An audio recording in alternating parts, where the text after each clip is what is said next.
wanted to start with you because I believe this is your very first time co-directing on an animated feature. So why was now the right time? And also maybe why did Strange World feel like the right story for you to take that leap with? I think it was a huge mistake. I think this was a terrible time to do it. I think collaborating with Don was awful. No, it was actually like it was a dream come true. Like it's like it was felt like a natural thing. Like coming out of Raya and the Last Dragon, wanting to be involved in the story as much as I already am, to take that next step and also be able to help influence like what we're seeing on screen. It was perfect, and Don and I love action adventure stories. Like the reason why I got even at the studio was the conversations I had with Don when I first met him. We geeked out over all the same things: comic books, football, and big adventure films by some of our favorite creators: Indiana Jones, Empire Strikes Back, Superman. And so that felt like the perfect combination, the perfect movie to be jumping in to do my first directing job. I heard a lot of the right keywords there. I think you're on a good track and you definitely picked the good film to make that leap with. Don, for you, you've got, quite a few features as a director under your belt now. So what is something that you managed to accomplish on Strange World that, 2011 you making Winnie the Pooh would look at and go like, my God, I can't believe I'd be capable of doing something like that today. Oh, that's such a great question. I think the fact that the movie is thematically solid, and and the animation is obviously top notch. But I think one of the things that 2011 me that would be surprised is how weird the movie is and how much that was indulged and accepted by my colleagues and peers and everybody at Disney. Got nothing but like nothing but just good vibes in how weird we wanted to make this movie. You guys seem to have a little bit of a habit of doing that. The last time we spoke, we were talking a little bit about the things that you couldn't believe the studio let you do on Raya. So I guess I'll follow that up now. What is the farting beetle equivalent in Strange World that you just like cannot believe you got away with? We had a whole sequence that of creatures called poop pickles. Yeah.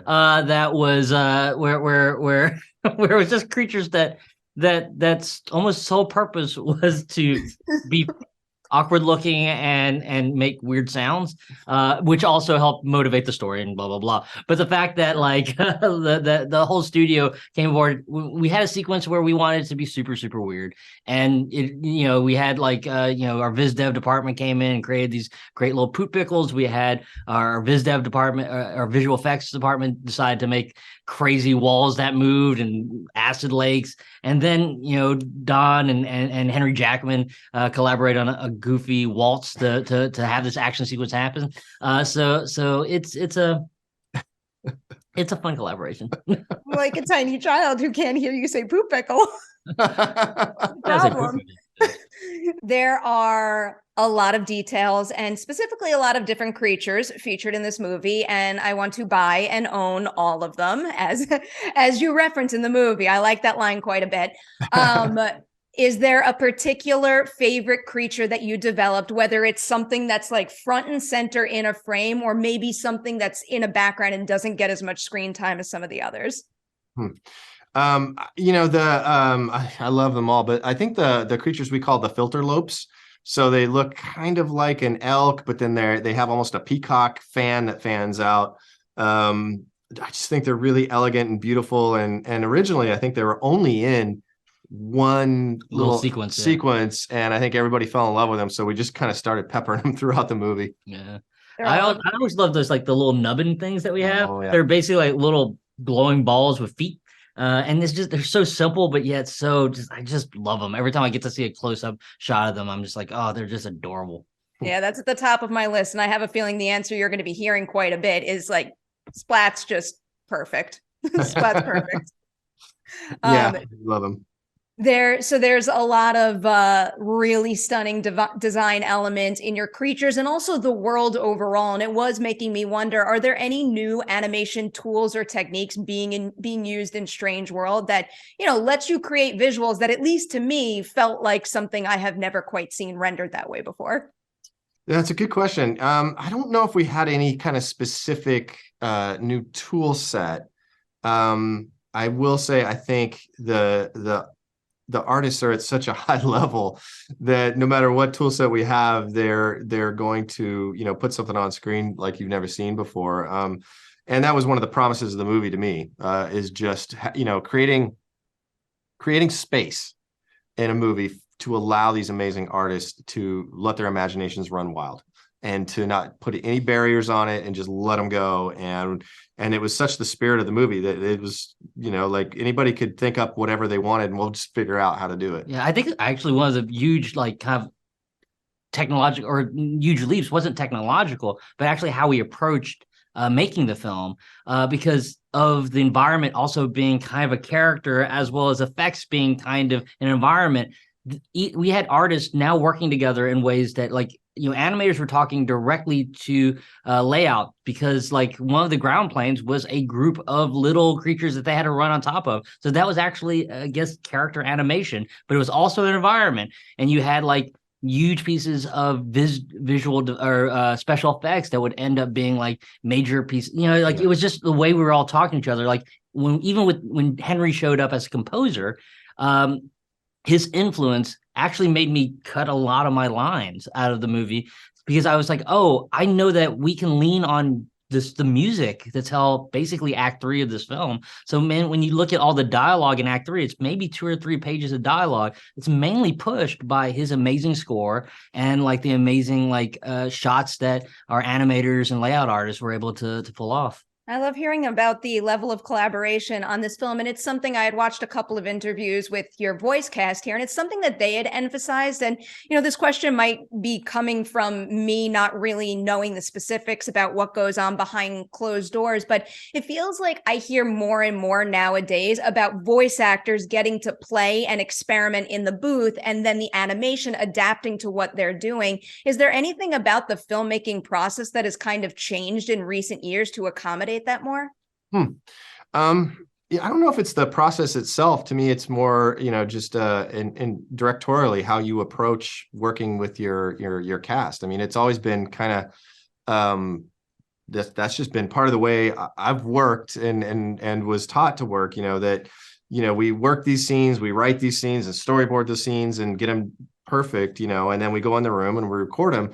But so many times the actor will do something that you want to respond to in the booth, and it's sometimes it can mean rewriting a scene. Like Jake had a question about a scene that led to a conversation that led to Qui rewriting the scene that night, and we recorded it the next day. And I think for us, it's just a natural extension of what we do every day with our artist, as Qui kind of mentioned, and how we collaborated to make this film.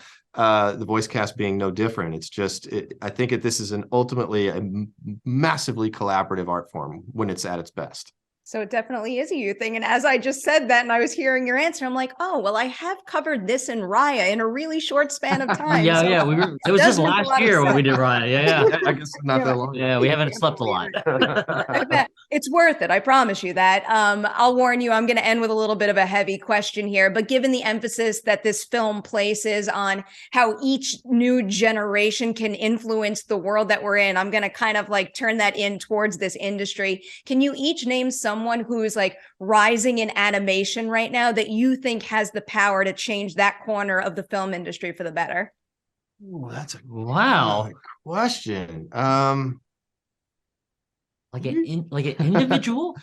An individual, like a group of people, anyone newer that we might not know their names yet, but there's something special and we should be keeping an eye out for them right now. Well, okay, I always go with whatever pops in my head first, I feel like. And so the name that popped in my head first is Tyree Jones, who is a storyboard artist and new to Disney. I think this was his first film. Well, certainly his first Disney film. It might have been his first film that he's worked on. And so I had never worked with Tyree before, but it was so amazing to work with him. And he not just in terms of his storyboarding, but in terms of his just story skills in general. He really collaborated in the room, and he storyboarded one of my favorite scenes in the film, which is the when Jaeger and Searcher are having a beverage on the deck of the Venture after Searcher is taught to throw.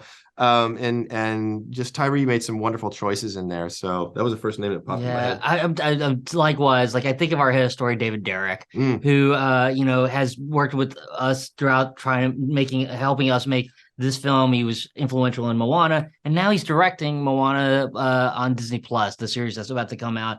And to see his evolution from story artist to a director has been just, in my short 4 years at the studio, has been just a gift to see someone just grow and evolve, and now is going to lead a team on all his own to something that I think is going to be super entertaining, and it'll bring us back to a world that obviously Don worked on that we all care about. I love to hear it. I'm going to be keeping an eye out for them, and also telling everybody about Strange World. It's delightful. It's beautiful. Congratulations to you both yet again. Thank you so much. We really appreciate it.